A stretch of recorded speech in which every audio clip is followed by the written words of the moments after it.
Ahoy there! Hail and welcome to Mothercombe, probably one of my most favourite beaches in the whole of planet Earth. We are a few miles south of Dartmoor, but still very much in the ancient kingdom of Dumnonia, where the Celtic Dumnoni tribe once roamed and probably fished.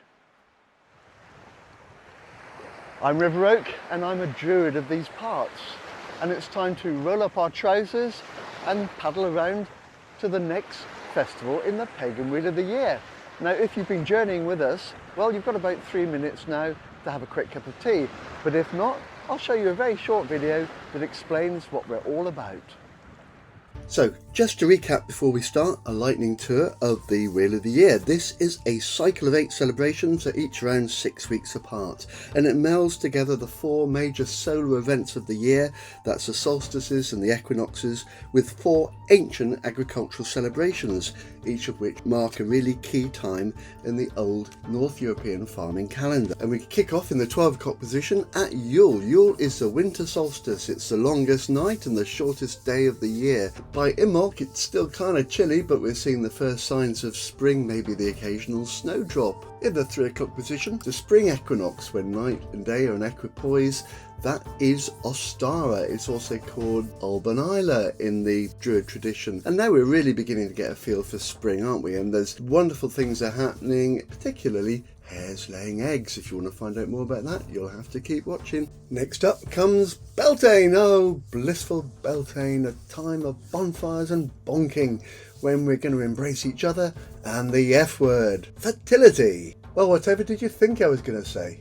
And no, you can't just fast forward to Beltane. And after all that excitement, it's going to be time to lounge about and enjoy Midsummer, the longest day, the shortest night, with lovely, balmy, sunny days beside the seaside. Ice cream, anyone? But before long, we'll have to get up and do some work, because it will be Lunasa, the first harvest, the harvest of corn, barley and wheat. Next, we've reached the autumn equinox, a time again of equipoise between day and night, when we start to enter the dark half of the year. This is Mabon, or if you're a druid, you're going to know it as Alban Hefin. It's the second harvest, the time when we bring in the fruit and the nuts. Next up, it's Samhain, that magical time of the year when the veil between this life and the other world is very thin. So thin that we can communicate with the dead, and in fact they may well just come a-walking around. Spooky!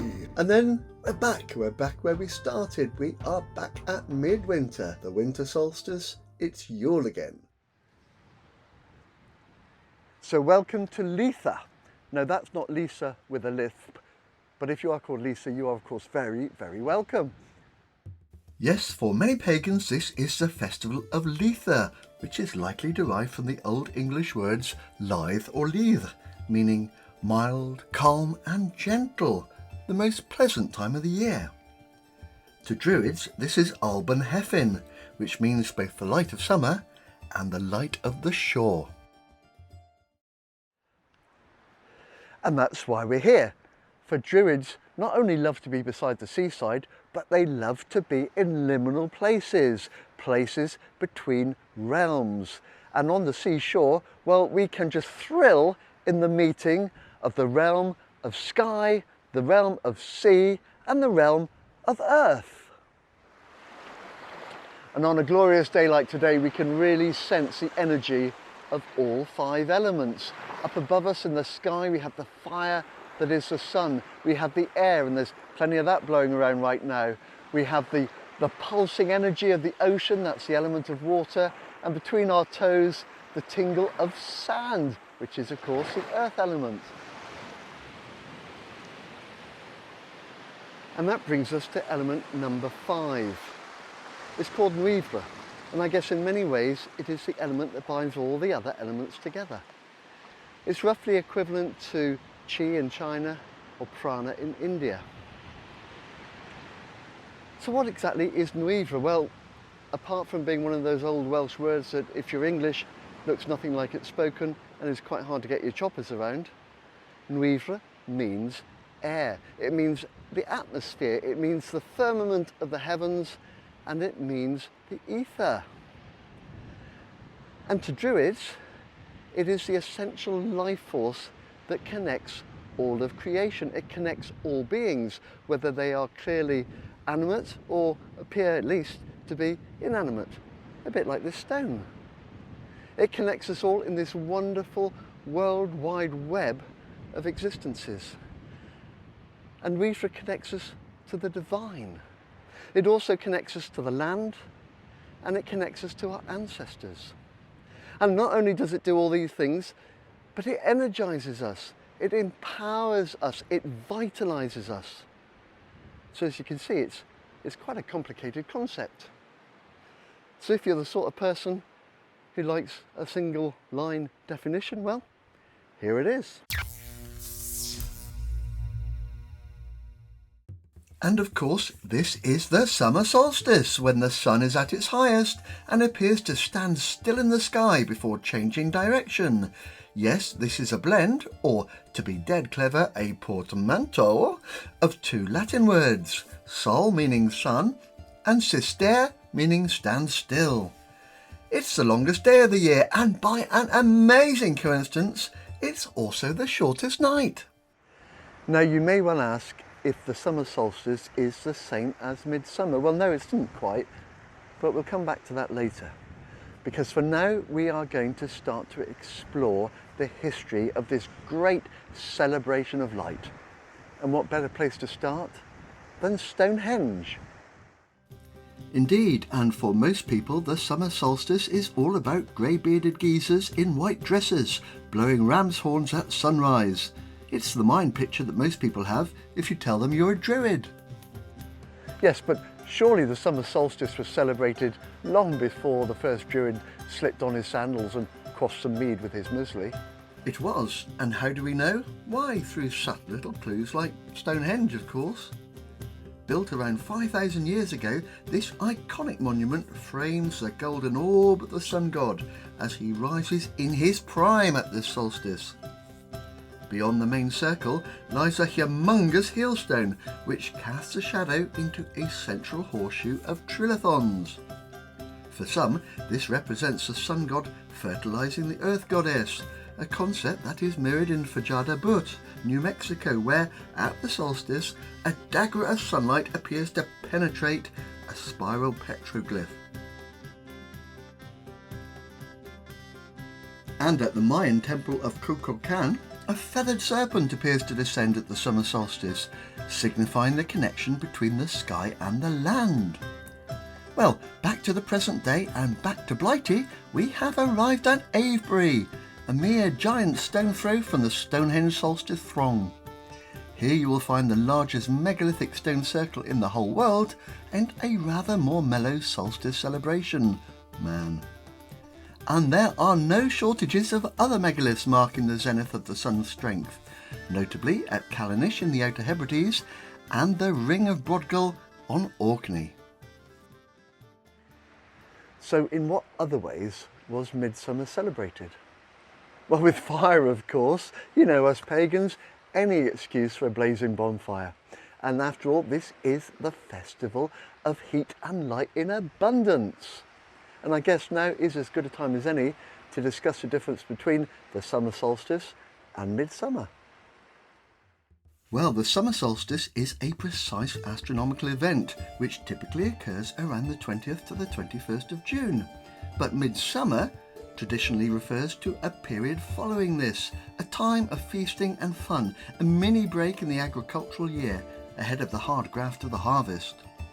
A time of revelry, ritual cleansing and community celebration, a coming together of clans and, well, maybe a bit of clandestine canoodling. Garlanded children would dance around the fire, whilst young men would leap through the tallest flames as an invocation to the corn to grow tall and strong. Some would also twirl blazing brands above their heads. And when the flames died down, folk would skip through the coals, hand in hand, taking care not to break the chain, for this would bring bad luck. Finally, ashes from the fire would be scattered amongst fields and livestock to spread vigour and vitality. In County Limerick, Ireland, Anya is celebrated both as goddess of summer and as queen of the fairies, or the She as they are known in the Emerald Isle. For midsummer is, like Beltane and Samhain, a liminal time when the veil between worlds is gossamer thin and the Fae are afoot. People would process up Knock Anya, then kindle a celebratory blaze, and in fact they still do. Well, so much fiery fun, and that's why it was so difficult for the early Christian church to stamp it out. So what did they do? Well, they introduced a Christian festival, the Festival of St. John the Baptist on June the 24th. So now it was still possible for folk to have their fires and to generally have a great knees up, but in a rather sanitised, pagan-like way. And this custom continues, particularly in Cornwall, where bonfires can be seen atop many a hill, burning into the night on St. John's Eve. And nowhere more than at Kit Hill, near my hometown of Callington.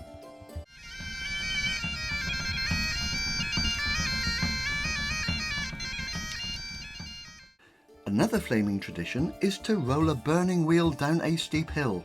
This is said to drive away negative energy and so ensure a bountiful harvest. But there is a darker side to this, for the descent of the burning wheel also represented the descent of the sun in our skies. For although it's still June and our little darlings are still at school, the summer holidays seem a very long way away, the truth is that from now on the days will be growing shorter and soon they will become colder. Which brings us neatly to the Battle of the Oak and the Holly King, a relatively recent introduction to the folklore of this season. Now, the story goes that they are brothers who become embroiled in a bitter battle every 6 months. At the Summer Solstice, the Holly King is the victor, and he then reigns over the waning half of the year. This state of affairs is then reversed at the Winter Solstice, when the Oak King beats up his annoying little sibling and rules the waxing months. Now, personally, I have some issues with this. For one, I, like many Druids, am inclined towards pacifism. I hate the idea of battles, and especially between brothers. I would much prefer the motif of a baton being passed. So in my happy little world, no one gets hurt, for cooperation always trumps conflict. Now, the other issue I have is with the timing. You see, to me, it makes much more sense for the Oak King to reign during the summer, which for the Celts extended from Beltane through to Samhain, and then to hand over to the Holly King, who becomes the main man over the winter months, from Samhain back to Beltane. And yet for others, the transition of power fits best with the equinoxes, so Oak is on call for the light half of the year, and Holly is due to king during the darker months. And of course, there's no reason why we couldn't have queens instead of kings, but hey, let's not go there right now, or we will all end up rocking in a very dark room.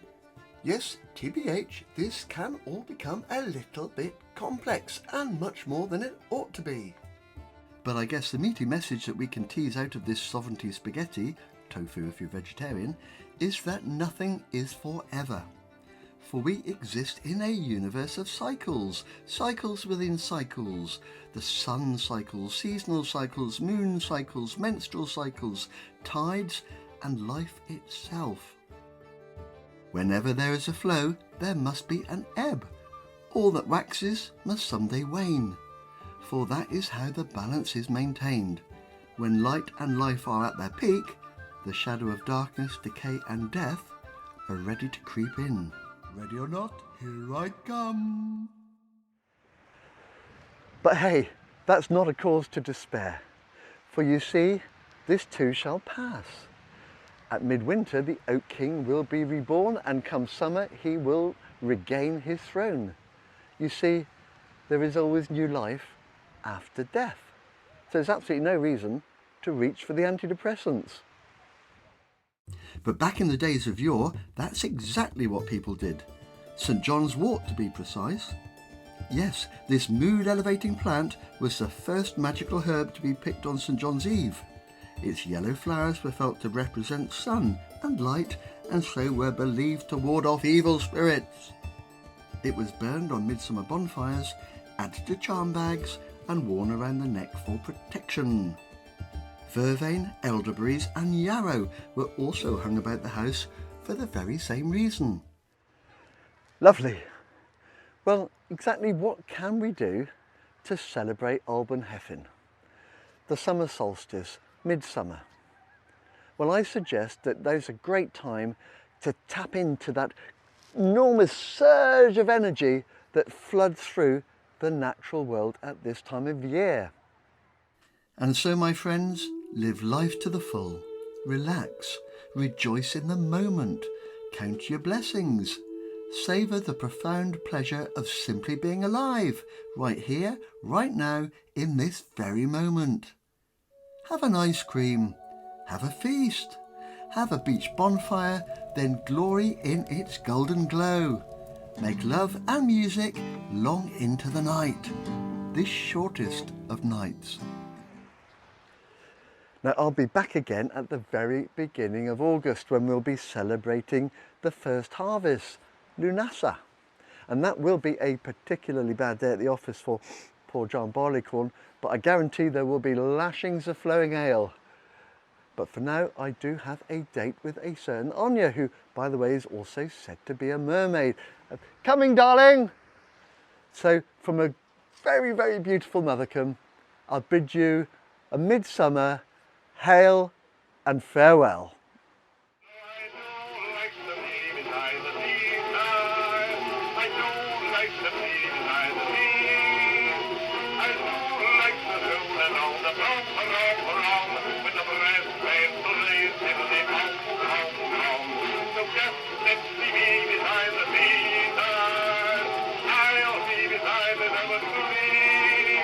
And the rocks are well designed, I just like to be beside